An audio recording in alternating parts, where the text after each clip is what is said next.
baby was born this week. Yes. And they haven't named him yet, but, third in line. I think Izzy would work. Izzy the third. Prince Izzy. Izzy the first. Izzy the first. Why not? I think Izzy here is from royal lineage, aren't you? I'm from a pig farmer. Pig farmer, but yeah, but a royal pig farmer. A royal pig farmer, a royal pain, for sure. He's a royal slop. Yep. Well, hello and welcome to your old news update. I'm Izzy Fitz. And I'm Bud Driscoll. And right now we are going to shout out to our youngest fan. Our youngest fan. And we have a surprise for you. Greer, 3? How old is Greer? She's 3.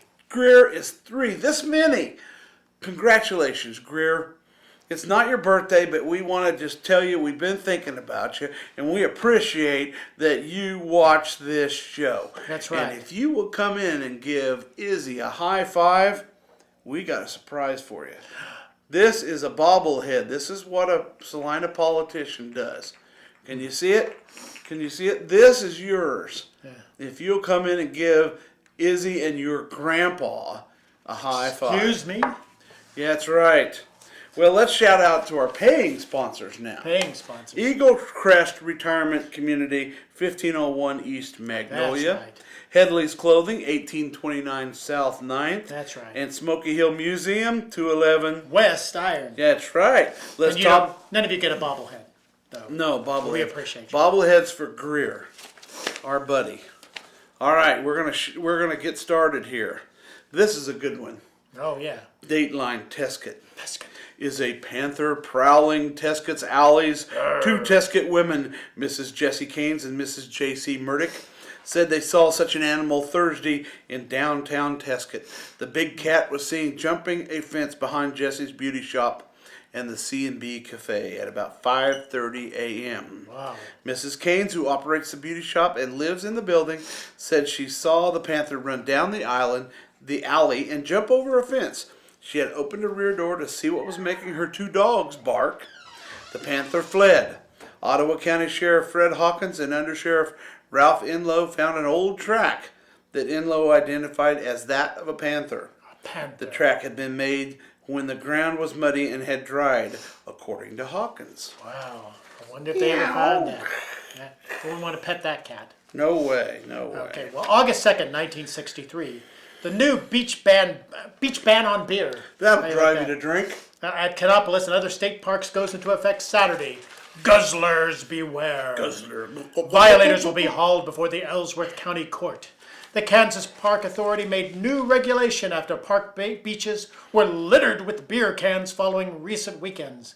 And that was just from Izzy's family. What? We have a news update. That's right, from Dateline Tesket, August 2nd, 1963. The Great Tesket Panther Hunt is on.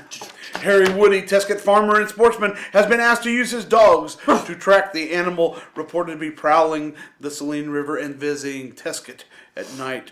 2 women said they saw a big black cat in the Tesket alley Thursday. It's believed to be a panther, and it's still in the Tesket area. Bait left in a tree Thursday night was gone Friday morning. The undersheriff said he has been told the panther has been caught in the vicinity several years ago. And then here we go, August 4th. It continues to be up there. Weird, terrifying cries in the night. Livestock stampeded, wild-eyed horses kicking in their stable, breaking loose from their pen, terrified. A large chunk of meat missing from an unsuccessful trap. A dog cowering in its box outdoors. Chicken, apparently scared, barkless. Big, muddy tracks found near a water sprinkler and right up on the back porch of the Glen Decker. What is it? Possibly a panther? Or just an overgrown alley cat? Whatever it is, it has the Tesket community on edge and men packing loaded guns. Oh, the humanity. Oh, man. Let's get off some panther news for a while. Maybe we'll have an update later. Maybe. But we're going to go back to 1913, July 30th, 1913. Fanning himself and mopping his face continually, as Izzy tends to do, with his head often shaking with nervousness, Swan Johnson So this sat is in a swan song. His swan song. That's right. Sat in Justice Wagstaff's court today, excuse me, to answer to the charge of having shot and killed Henry Parole, a neighbor, on the afternoon of Sunday, July 13th. Johnson is so deaf that he probably doesn't know what is being said in court, but he apparently knows the meaning of the procedure and is working on his nerves. Now, this is not to indicate that we're saying anything bad against Not the heart making of light, hearing, no. but this was written in 1913, and they weren't very politically correct. That's in right. 1913. I just think it's interesting that the guy who was killed was named Parole. But he wasn't on parole. No, and he didn't get paroled from this. No. July 30th, 1913. Dick Bishop was found lying unconscious in a barn in the north part of town this afternoon, and it was feared for a short time that he had met with some violence. This was afterwards found to be a mistake when a doctor was called to attend him. He seemed to be suffering from too many stimulants and was allowed to go home.